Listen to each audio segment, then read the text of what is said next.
Bonsoir à tous. Une pétition pour réclamer le retour d'un train franco-suisse qui passe dans le Jura. Il s'agit du 4e TGV Lyria Paris-Lausanne, supprimé il y a bientôt 6 ans.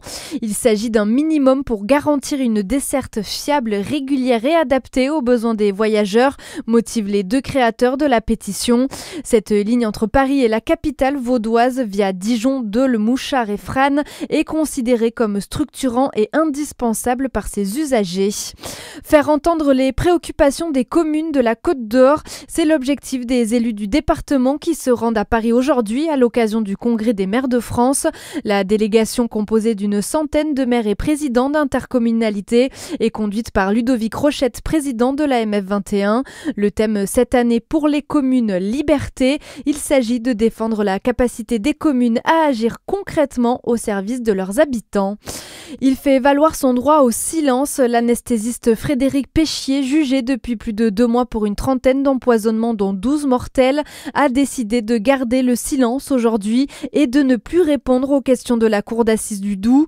Une décision pour contester contre la tenue des débats en cours. Le verdict du procès est attendu dans 1 mois, le 19 décembre prochain.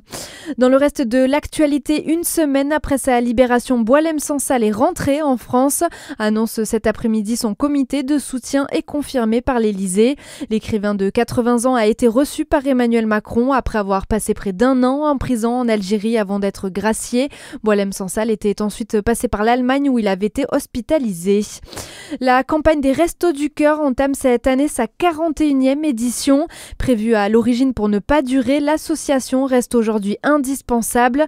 Les bénéficiaires sont de plus en plus nombreux et de plus en plus jeunes, comme l'explique Brigitte Massia des Restos du Cœur de la Haute-Garonne. On a effectivement de plus en plus donc d'étudiants qui viennent chez nous.